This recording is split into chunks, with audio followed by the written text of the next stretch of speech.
Hello friends, कैसे हैं आप सभी। मैं अजय राघव एक बार फिर से आप सभी का अपने यूट्यूब चैनल पर हार्दिक स्वागत करता हूं। आज की इस क्लास में हम पढ़ने वाले हैं केमिस्ट्री से रिलेटेड मोस्ट क्वेश्चंस जो आगामी परीक्षाओं के लिए अत्यंत आवश्यक हैं। जैसा आपको एक सूचना और दे देते हैं, आरआरबी एनटीपीसी का जो आपका एग्ज़ाम है वो क्लियर हो गई है उसकी डेट, और वो आपका होने वाला है जून जून के पहले सप्ताह में। आपका जो जो आरआरबी एनटीपीसी का एग्ज़ाम है वो आपका शुरू हो जाएगा। और एक और नई सूचना है आपके लिए, जो यूपी लेखपाल की भर्ती हैं वो भी आपकी 5200 जो इसमें वैकेंसी हैं वो भी आपके शुरू होने वाले हैं, उसके फॉर्म भी। तो उसकी तैयारी के लिए आप सभी के लिए ये क्लास अत्यंत आवश्यक है। रासायन विज्ञान के जो भी इम्पोर्टेंट क्वेश्चंस हैं वो इस क्लास में हम आज क्लियर करने वाले हैं। तो आइए अब हम शुरू करते हैं अपनी क्लास को। पहला क्वेश्चन है हमारा, केमिस्ट्री शब्द की उत्पत्ति हुई है ईरान से, मिस्र से, कनाडा से, श्रीलंका से। तो जो हमारा केमिस्ट्री शब्द है इसकी उत्पत्ति हुई है मिस्र से। तो इसका राइट ऑप्शन हो जाएगा हमारा option number B. Next question है हमारा, आधुनिक रसायन विज्ञान का जनक किसे कहा जाता है। ऑप्शन है ए अरस्तु, बी न्यूटन, सी लेवासिए, डी है थियोफ्रिस्टस। देखिए, आधुनिक रासायन विज्ञान का जो जनक है वो कहा जाता है हमारे लेवासियो को। लेवासियो को आधुनिक रासायन विज्ञान का जनक कहा जाता है। इन्होंने रासायन विज्ञान से रिलेटेड हमारे कुछ महत्वपूर्ण नियम भी प्रतिपादित किए हैं। अन्य ऑप्शन को भी हम जान लेते हैं। जैसा पहला ऑप्शन है आपका अरस्तु। अरस्तु को कहा जाता है बायोलॉजी यानी जीव विज्ञान का पिता। जीव विज्ञान का पिता अगर पूछा जाता है तो इसका आंसर क्या हो जाएगा, अरस्तु। जीव विज्ञान का पिता किसे कहा जाता है, अरस्तु को कहा जाता है। और जो फिजिक्स है हमारी यानी भौतिक विज्ञान है उसका पिता किसे कहा जाता है, न्यूटन को कहा जाता है। नेक्स्ट क्वेश्चन नंबर 3 पर आते हैं, सर्वाधिक तन्यता किस धातु में पाई जाती है। देखिए, तन्यता की अगर बात की जाए तो सबसे अधिक तन्यता धातु होती है हमारी सोना। सबसे अधिक तन्य धातु है हमारी सोना, इसलिए इसका राइट आंसर हो जाएगा ऑप्शन नंबर ए। दूसरा ऑप्शन है आपका चांदी। चांदी की अगर हम बात करें तो चांदी हमारा क्या है, एक सर्वोत्तम चालक है। सबसे अच्छे चालक की अगर आपसे पूछी जाती है किस धातुओं में सबसे अच्छी चालक धातु कौन सी है, तो इसका आंसर होता है हमारा चांदी। ओके। नेक्स्ट क्वेश्चन नंबर 4 है, स्वर्ण निम्नलिखित में से किस पदार्थ में घुल जाता है। स्वर्ण यानी सोने को किस पदार्थ में घोला जा सकता है, तो इसका राइट आंसर है हमारा ऑप्शन सी, एक्वा रेजिया। अब आप सोच रहे होंगे ये एक्वा रेजिया होता क्या है, तो हम आपको बता दें जो एक्वा रेजिया है ये हमारा HCl यानी हाइड्रोक्लोरिक अम्ल, जो कि आपके ऑप्शन 1 में दिया है, और दूसरा नाइट्रिक अम्ल, इन दोनों का क्या होता है, मिश्रण होता है।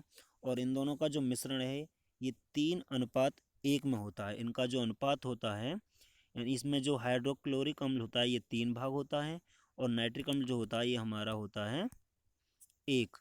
यानी इनका जो रेशियो है ये पूछ लिया जाता है, वेरी मोस्ट क्वेश्चन है ये। यानी जो एक्वा रेजिया है इसमें किस किस का मिश्रण होता है और ये किस अनुपात में होता है, तो एक्वा रेजिया जो होता है हमारा हाइड्रोक्लोरिक अम्ल और नाइट्रिक अम्ल का मिश्रण होता है, जो 3:1 में मिला हुआ होता है। कभी कभी इसको अपोजिट उल्टा भी कर दिया जाता है, नाइट्रिक अम्ल पहले दिया जाता है, हाइड्रोक्लोरिक अम्ल बाद में, तो अनुपात भी हमारा क्या हो जाता है, उल्टा हो जाता है। इस बात को ध्यान रखेंगे। नेक्स्ट क्वेश्चन पर आते हैं। नेक्स्ट क्वेश्चन है 5, दिया सलाई के विनिर्माण में प्रयुक्त मूल तत्व होता है। दिया सलाई यानी माचिस जो होती हैं उसमें जो ऊपर आपने देखा होगा जिससे हम तिल्ली को जलाते हैं रगड़ के, उसमें क्या लगा होता है, जो मूल तत्व होता है जो तिल्ली पर आगे होता है उसको क्या कहते हैं, हम उसको कहते हैं फास्फोरस। क्या लगा होता है, फास्फोरस। और फास्फोरस पूछा जाए तो कौन सा फास्फोरस होता है, लाल फास्फोरस होता है। ठीक है। नेक्स्ट, निम्नलिखित में सर्वाधिक कठोर धातु है। जो ऑप्शन दिए आपको सोना, लोहा, प्लेटिनम, टंगस्टन। तो सबसे अधिक जो कठोर धातु होती है वो क्या होती है हमारी, टंगस्टन होती है। टंगस्टन, आपको यहाँ टंगस्टन से नाम आते ही याद आ जाना चाहिए कि टंगस्टन आपका कहाँ उपयुक्त होता है। जो हमारा बल्ब होता है, बल्ब का फिलामेंट किसका बना होता है, टंगस्टन का बना होता है, जो कांच और टिन का मिश्रण होता है। क्या होता है, कांच और टिन का मिश्रण होता है। कभी कभी यही पूछ लिया जाता है कि टंगस्टन किस किस का मिश्रण है, कांच और टिन का मिश्रण होता है। देखिए ऑप्शन इसका एक है सोना। तो सोना, अभी हमने ऊपर आपको बताया कि सोना हमारी सबसे अधिक लचीली धातु होती है सोना। सोना अगर आपका 1 ग्राम भी है तो 1 ग्राम सोने से हम 2 किलोमीटर लंबा तार खींच सकते हैं, यानी 1 ग्राम सोने से को खींच कर हम 2 किलोमीटर लंबा तार बना सकते हैं। इसीलिए हम सोने को क्या कहते हैं, सबसे अधिक यानी सर्वाधिक लचीली धातु कहते हैं। लोहा, लोहा आपको पता है, लोहा क्या है, एक विद्युत का सुचालक है जिसका सूत्र होता है Fe। नेक्स्ट क्वेश्चन पर आते हैं। देखिए नेक्स्ट क्वेश्चन है आपका, शुष्क बर्फ कहते हैं, शुष्क बर्फ कहते हैं, शुष्क बर्फ किसे कहते हैं। ऑप्शन है कार्बन मोनोऑक्साइड, ठोस कार्बन डाइऑक्साइड को, पारा को, और डी ऑप्शन है कशिश को। तो इसका राइट आंसर है हमारा ठोस कार्बन डाइऑक्साइड को। ठोस कार्बन डाइऑक्साइड का सूत्र होता है CO2। ऊपर जो आपको कार्बन मोनोऑक्साइड दिया है इसका सूत्र होता है CO। दोनों में अंतर है, ध्यान रखना है। CO जो होता है कार्बन मोनोऑक्साइड, इसमें O भी कैपिटल है, O एक एलिमेंट ऑक्सीजन है और कार्बन अलग है। और जो ठोस कार्बन डाइऑक्साइड है इसको हम क्या कहते हैं, शुष्क बर्फ भी कहते हैं। इसमें कार्बन का एक एटम है और 2 एटम किसके होते हैं, हमारे ऑक्सीजन के होते हैं। देखिए साथियों, अगर वीडियो आपको पसंद आ रहा हो तो प्लीज़ लाइक कर दें और शेयर कर दें, और हमारे चैनल को सब्सक्राइब भी कर दें, ताकि हमारी आगे आने वाली जो इंपॉर्टेंट वीडियो हो वो आपको, उसका नोटिफिकेशन आपको मिलता रहे। देखिए साथियों, वीडियो बनाने का टारगेट हमारा ये है कि आप घर बैठे ही अच्छे से तैयारी आप कर लें, और अगर कुछ कोई कमी होती है तो प्लीज़ हमें सुझाव दें, क्योंकि ये हमारी अभी स्टार्टिंग है। नेक्स्ट क्वेश्चन है हमारा 8, टाँका, शोल्डर टाँका, यानी जिसे क्या कहते हैं, शोल्डर भी कहते हैं, निम्नलिखित में किस दो धातुओं के संयोग से प्राप्त मिश्र धातु है। इस टाँका किस किस धातु, किन दो धातुओं का संयोग से प्राप्त मिश्र धातु है। टिन तथा जस्ता, दूसरा है सीसा तथा टिन, तीसरा है जस्ता तथा सीसा, और चौथा ऑप्शन है डी आपका जस्ता तथा तांबा। इसका राइट आंसर है हमारा सीसा तथा टिन। टांका जो होता है, जो आपने देखा होगा इलेक्ट्रिक जो एलिमेंट्स होते हैं उनमें जो हम टांका लगाते हैं, जो इलेक्ट्रिक, उनमें तो किसका टांका जो लगा होता है आपने देखा होगा एलिमेंट कलर का, तो उसमें क्या होता है, सीसा यानी Pb plus tin Sn, Pb plus Sn का मिश्रण होता है। नेक्स्ट, अगर ऑप्शन इसका ए है, इसको भी हम डिस्कस कर लेते हैं। अगर बात की जाती है टिन तथा जस्ता, तो ये हमारा किस किस का मिश्रण होता है। अगर यहाँ पर बात आती है आपके ऑप्शन नंबर ए की, टिन तथा जस्ता, ये हमारा किस किस का मिश्रण होता है। टिन तथा जस्ता के मिश्रण को क्या कहते हैं। टिन का सूत्र होता है आपका Sn, और जस्ता का फॉर्मूला होता है आपका Zn। देखिए लिखने में कुछ प्रॉब्लम है थोड़ी सी, अगर वैसे आपको क्लियर हो रहा होगा बोल के ही आपको समझा देते हैं। टिन तथा जस्ता कॉपर Cu तथा Sn, इसके मिश्रण को क्या कहते हैं हम, तांबा कहते हैं। सॉरी, इसके मिश्रण को हम क्या कहते हैं, पीतल कहते हैं। नेक्स्ट क्वेश्चन पर आते हैं। नेक्स्ट क्वेश्चन है 9, बेकिंग सोडा का रासायनिक नाम है। बेकिंग सोडा जो होता है इसका रासायनिक नाम क्या है, सोडियम बाई कार्बोनेट। क्या है इसका रासायनिक नाम, सोडियम बाई कार्बोनेट। इसका फॉर्मूला होता है NaHCO3, NaHCO3। Sodium carbonate Na2CO3, sodium chloride जिसे हम साधारण नमक कहते हैं, इसका फॉर्मूला होता है आपका NaCl। नेक्स्ट क्वेश्चन नंबर 10 है, निम्नलिखित में किस अधातु में धातुई चमक पाई जाती है। यानी एक ऐसी धातु है जो चमकदार होती है धातुओं की तरह, वो कौन सी है हमारी, आयोडीन। क्या है, आयोडीन। इसके और ऑप्शन को भी हम जान लेते हैं। क्लोरीन की बात की जाए तो क्लोरीन का उपयोग कहाँ होता है, क्लोरीन का उपयोग होता है जल को जीवाणुओं से मुक्त करने में। इसके लिए हम भ्रंजक चूर्ण का भी उपयोग कर लेते हैं, जिसका फॉर्मूला होता है CaOCl2। नाइट्रोजन की बात करें तो नाइट्रोजन हमारे वायुमंडल में सर्वाधिक पाई जाने वाली गैस है, जिस जो होती है 78%, जो हमारे वायुमंडल में 78% पाई जाती है। नेक्स्ट क्वेश्चन नंबर 11 है, हाइड्रोजन के रेडियोधर्मी समस्थानिक को कहते हैं, हाइड्रोजन की जो रेडियोधर्मी समस्थानिक है उसको क्या कहते हैं। देखिए हाइड्रोजन के 3 समस्थानिक होते हैं, हाइड प्रोटियम, ड्यूटियम और ट्राइटियम। अब ये और क्वेश्चन में क्या पूछा है, ध्यान सुनेंगे, हाइड्रोजन के रेडियोधर्मी समस्थानिक को कहते हैं, रेडियोधर्मी समस्थानिक, तो ये हो जाएगा आपका ट्राइटियम। क्या हो जाएगा, ट्राइटियम। नेक्स्ट, सोडा वाटर बनाने में कौन सी गैस प्रयुक्त की जाती है, सोडा वाटर बनाने में कौन सी गैस प्रयुक्त, शुष्क बर्फ यूज की जाती है, शुष्क बर्फ यानी कार्बन डाइऑक्साइड, कार्बन डाइऑक्साइड को क्या कहते हैं, शुष्क बर्फ भी कहते हैं। नेक्स्ट क्वेश्चन नंबर 13 है, वह तत्व जिसका परमाणु क्रमांक व द्रव्यमान समान होता है। देखिए मैंने पहले वाली क्लास में भी आपको इसमें डिटेल में पढ़ा रखा है, अगर आपने उनको नहीं देखा तो उन्हें भी आप देख लें। वह तत्व जिसका परमाणु क्रमांक व द्रव्यमान संख्या समान होती है, परमाणु क्रमांक व द्रव्यमान संख्या समान होती है, वो कौन सा आपका, hydrogen, nitrogen, oxygen, barium. Hydrogen की आप देखें तो क्या होता है, हाइड्रोजन का होता है आपका 1H1, हाइड्रोजन को हम क्या लिखते हैं, 1H1 लिखते हैं, नहीं परमाणु क्रमांक भी 1 एक होता है और परमाणु द्रव्यमान भी एक होता है, तो इसका राइट आंसर हो जाएगा हाइड्रोजन। नेक्स्ट क्वेश्चन पर आते हैं, नेक्स्ट क्वेश्चन है 14। देखिए साथियों, अगर वीडियो आपको पसंद आ रहा हो तो प्लीज़ लाइक कर दें, और कुछ मिस्टेक्स हो रही हो तो हमें उन्हें आप कमेंट बॉक्स में बताएं, ताकि हम अगली आने वाली क्लास में उसको इम्प्रूवमेंट कर लें। नेक्स्ट क्वेश्चन नंबर 14 पर आते हैं, हाइड्रोजन के गैस जार में जलती मोमबत्ती ले जाने पर, हाइड्रोजन के गैस जार में हम जलती मोमबत्ती ले जाएंगे तो क्या होता है, मोमबत्ती बुझ जाती है। क्यों बुझ जाती है, क्योंकि वहाँ पे ऑक्सीजन की मात्रा कम हो जाती है, और ऑक्सीजन जहाँ पर नहीं होती है, कोई भी चीज़ किसकी मदद से जलती है, ऑक्सीजन की मदद से जलती है, जब वहाँ ऑक्सीजन नहीं होगी तो क्या होगा, हमारा मोमबत्ती जल जाती है, ऑक्सीजन वहाँ पे। नेक्स्ट क्वेश्चन है 15, प्रकृति का सबसे हल्का तत्व है, प्रकृति में बात की जाए सबसे हल्का तत्व है तो वो कौन सा होता है। देखिए मोस्ट इंपोर्टेंट क्वेश्चन है, हीलियम, बोरॉन, हाइड्रोजन, लिथियम, तो इसमें मोस्टली बच्चे हीलियम कर देते हैं। सबसे हल्की जो गैस की बात की जाएगी तो वो आपकी हीलियम है, सॉरी, हीलियम आपकी सबसे हल्की अक्रिय गैस होगी।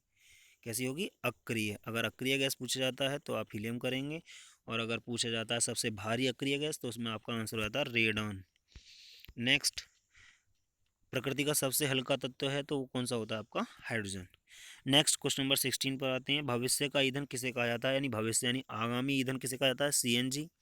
सीएनजी की फुल फॉर्म अगर पूछ जाए तो क्या होता है, कंप्रेस्ड नेचुरल गैस, आप इसे नोट भी कर सकते हैं। मेथेनॉल नहीं होगा, हाइड्रोजन, हाइड्रोजन भविष्य का ईंधन किसे कहा जाता है, हाइड्रोजन को कहा जाता है, क्योंकि हाइड्रोजन को जलाने पर जो हमारी प्रदूषण की मात्रा है वो भी हमारी बहुत ही कम होती है, और जो सीएनजी है आपकी, सीएनजी में सर्वाधिक मात्रा किसकी होती है, हाइड्रोजन की ही होती है। नेक्स्ट क्वेश्चन नंबर 17 है, हाइड्रोजन किससे क्रिया करके,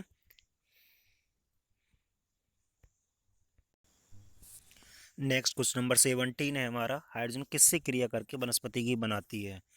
तो ऑप्शन है आपका पराफीन से, जल से, वनस्पति तेल से, कास्टिक सोडा से, तो इसका राइट आंसर होता है वनस्पति तेल से। हाइड्रोजन हमारा वनस्पति तेल से क्रिया करके क्या बनाता है, वनस्पति घी का निर्माण करता है। नेक्स्ट क्वेश्चन है 18, वनस्पति घी बनाने के लिए क्रिया कहलाती है, वनस्पति घी बनाने के लिए कौन सी क्या क्रिया कहलाती है, वैल्कनीकरण से, सेपोनिफिकेशन, गैल्वेनीकरण, हाइड्रोजनीकरण, तो इस क्रिया को हम क्या कहते हैं, हाइड्रोजनीकरण कहते हैं। नेक्स्ट क्वेश्चन है 19, मोस्ट इंपोर्टेंट क्वेश्चन है, गुब्बारों में हाइड्रोजन के साथ मिलाई जाने वाली गैस है, तो गुब्बारों में हाइड्रोजन के साथ कौन सी गैस मिलाई जाती है, हीलियम गैस मिलाई जाती है, तो इसका राइट आंसर हो जाएगा हीलियम। हीलियम क्या कहते हैं, सबसे हल्की अक्रिय गैस भी कहते हैं, और सबसे भारी गैस कौन सी होती है हमारी, रेडन होती है, ये भी हमने आपको ऊपर बताया है। नेक्स्ट क्वेश्चन नंबर 20 है, कैलोरी मीन की दृष्टि से सर्वश्रेष्ठ ईंधन है, यानी कैलोरी मान की दृष्टि से देखा जाए तो सर्वश्रेष्ठ ईंधन कौन सा होता है हमारा, हाइड्रोजन होता है, और अभी हमने बताया आगामी जो ईंधन है वो भी किसको कहते हैं, हम हाइड्रोजन को ही कहते हैं। नेक्स्ट क्वेश्चन नंबर 21, हाइड्रोजन का समस्थानिक नहीं है, तो अभी मैंने आपको बताया ऊपर हाइड्रोजन के 3 समस्थानिक होते हैं, प्रोटियम, ड्यूट्रियम, ट्राइटियम, तो हाइड्रोजन का कौन सा समस्थानिक इसमें से नहीं होगा, नेट्रियम। नाइट्रियम हाइड्रोजन का समस्थानिक नहीं होता है, हाइड्रोजन के केवल 3 ही समस्थानिक होते हैं। नेक्स्ट क्वेश्चन नंबर 22 है हमारा, निम्न में से कौन सा प्राकृतिक बहुलक का उदाहरण नहीं है, तो नायलन, नायलन हमारा प्राकृतिक बहुलक का उदाहरण नहीं है, ये हमारा कृत्रिम बहुलक होता है जिसे तैयार किया जाता है मनुष्य के द्वारा। बाकी देखा जाए तो ऊन, सिल्क और चमड़ा ये हमारे प्राकृतिक बहुलक कहे जाते हैं। नेक्स्ट क्वेश्चन पर आते हैं। नेक्स्ट क्वेश्चन है हमारा 23। भारी जल निर्माण में काम आता है। भारी जल किसके निर्माण में काम आता है? आपका प्रोटियम होता है, 1H1 होता है प्रोटियम, दूसरा होता है ड्यूट्रियम। तो भारी जल से हम किसका निर्माण कर सकते हैं? ड्यूट्रियम का निर्माण कर सकते हैं। इसका सूत्र होता है 1H2 और 1H3 क्या है हमारा? ट्राइटियम होता है और 2He4 क्या है? हीलियम होता है, जो अल्फा कण के समान भी होता है। नेक्स्ट, सबसे शुद्ध जल का उदाहरण है समुद्र का। तो समुद्र का जल आपको पता है खारा होता है, अशुद्ध होता है। नदी का भी खारा होता है, उसमें भी कुछ अशुद्धियाँ होती हैं। कुएं का भी अशुद्ध होता है। अशुद्ध जल जो होता है उसे हम क्या कहते हैं? शुद्ध जल कहते हैं। नेक्स्ट क्वेश्चन नंबर 25 है, जल का घनत्व सर्वाधिक होता है।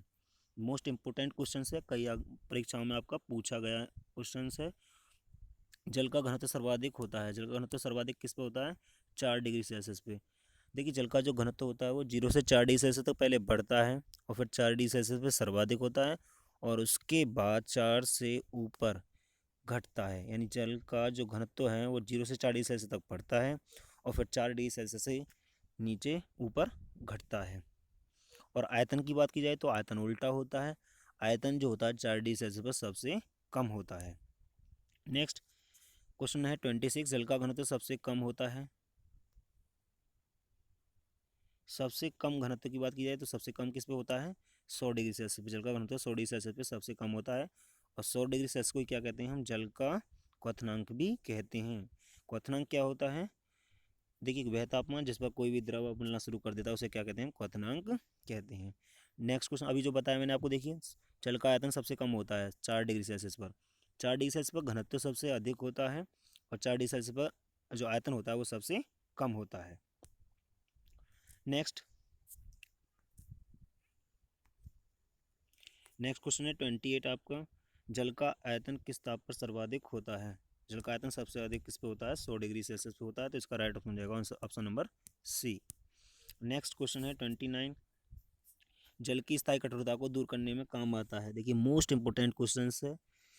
जल की स्थायी कठोरता को दूर करने में हम किसका उपयोग करते हैं? धावन सोडा का उपयोग करते हैं। इसका रासायनिक सूत्र आप कमेंट बॉक्स में हमको बताएंगे। देखिए, फिटकरी की बात की जाए तो फिटकरी का उपयोग किया जाता है जल को शुद्ध करने में। फिटकरी का उपयोग कहाँ किया जाता है? जल को शुद्ध करने में। जब हम किसी जल में फिटकरी डाल देते हैं तो उसमें जो भारी कण होते हैं, जो हैवी पार्टिकल्स होते हैं, अशुद्ध पार्टिकल्स होते हैं, वो नीचे बैठ जाते हैं। नेक्स्ट, पेयजल में किसके अधिकता से मिनातामा रोग होता है? तो मिनीमाता रोग जो होता है वो हमारा मरकरी के कारण होता है और मरकरी का जो फॉर्मूला होता है वो होता है हमारा Hg। क्या होता है? Hg। नेक्स्ट, पेयजल में किसकी अधिकता से ब्लैक फुट रोग होता है? ब्लैक फुट जो रोग है वो हमारा किसकी अधिकता से होता है? आर्सेनिक। आर्सेनिक की अधिकता के कारण क्या होता है? ब्लैक फुट रोग हो जाता है। पेयजल में किसकी अधिकता से ईटाई रोग होता है? तो देखिए, ये आज का हमारा लास्ट क्वेश्चन है और मोस्ट क्वेश्चन है ये। पेयजल में किसकी अधिकता से इटाई रोग हो जाता है? तो पेयजल में कैडमियम की उपस्थिति से क्या होता है? इटाई रोग हो जाता है। देखिए, आज जो हमने सभी क्वेश्चंस कराए हैं ये आगामी परीक्षाओं के लिए अत्यंत आवश्यक हैं, बहुत ही मोस्ट हैं। और अगर आपको हमारा वीडियो पसंद आया हो तो प्लीज़ वीडियो को लाइक करें, शेयर करें और हमारे चैनल को सब्सक्राइब करें ताकि हमारी आगे आने वाली जो इम्पोर्टेंट वीडियो है उसका नोटिफिकेशन आपको मिल जाए। और मैं आपको एक बात बता दूं कि हमारी जितनी भी क्लासेस होंगी उन सभी से आपको 3 या 4 नंबर के क्वेश्चंस हर परीक्षा में आपको देखने को मिलेंगे। तो इसी के साथ हम अपनी क्लास को यहीं पर समाप्त करते हैं और आप सभी को वीडियो पूरा देखने के लिए, आप सभी का क्लास पूरा देखने के लिए आप सभी का धन्यवाद।